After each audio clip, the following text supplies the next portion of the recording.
One of our next speakers is one of my fellow bar students. He believes it's a common misconception that tough people are usually bad in a place like this.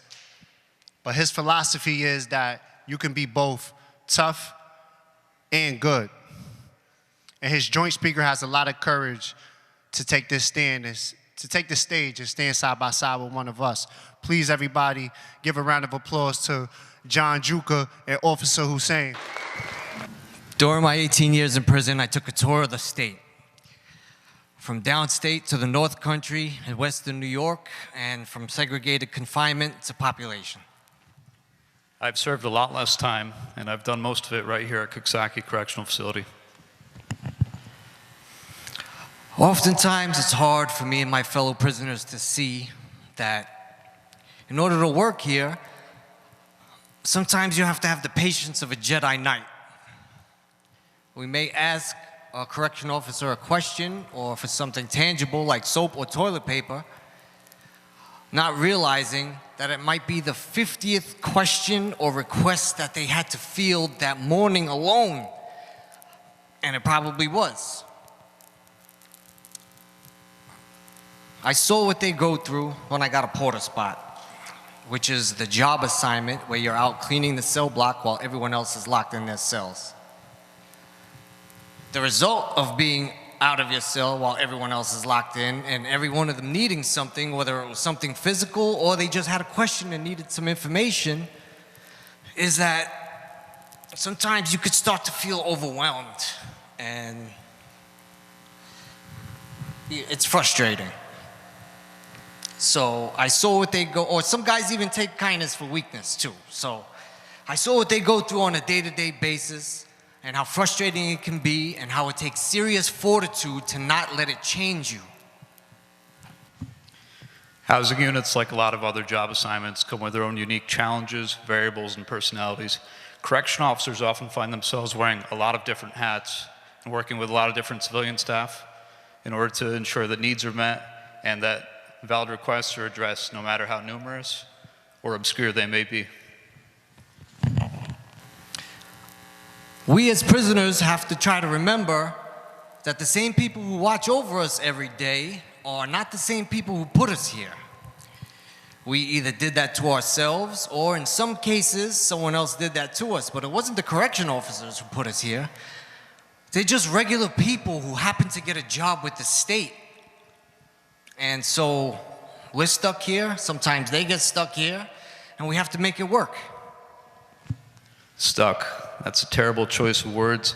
We as officers are often stuck or mandated beyond our shift's end, up to 8 hours often, where we are further away from our families and we find ourselves further inside our shared humanity. That's tacky, right? Our shared incarceration.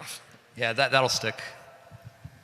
We weren't there for that one bad day, but we're certainly here for the long stay that follows.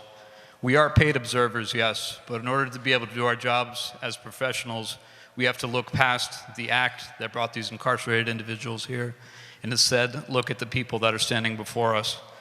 It's then that the human element is quick to reveal itself, whether it's warm moments in the visit room, tears shed during a phone call, and on escorts, when we witness complete grief at a family member's wake, or complete and calm grace following bad news at the oncologist.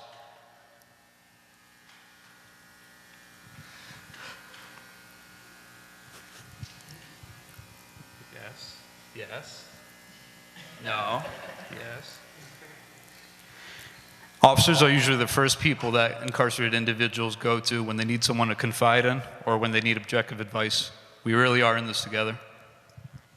So we find ourselves together here in this moment of time, and we have to have some compassion for each other. We have to try to see each other from each other's perspective and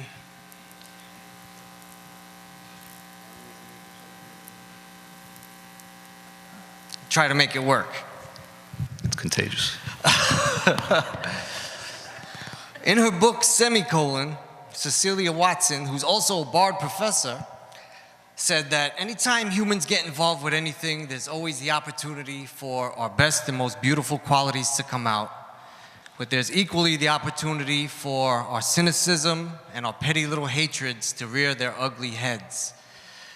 She also said perhaps the only thing that could be advised is that anyone charged with application of the law, a judge, a juror, a cop, a correction officer, should always be encouraging the better angels of our nature and always be on the lookout for the worst devils in it. We all know someone who was changed by power. We have to be bigger than that. And remember, we're dealing with humans, many of whom will be our fellow citizens and maybe even neighbors one day, or at least our fellow countrymen. The one thing that correction officers crave more than caffeine is a smooth day. A day where everyone seems to be on the same page and things seem almost routine.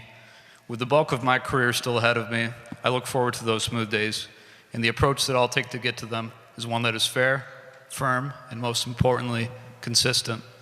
Here's to being human, here's to being better, and here's to some smooth days. Thank you.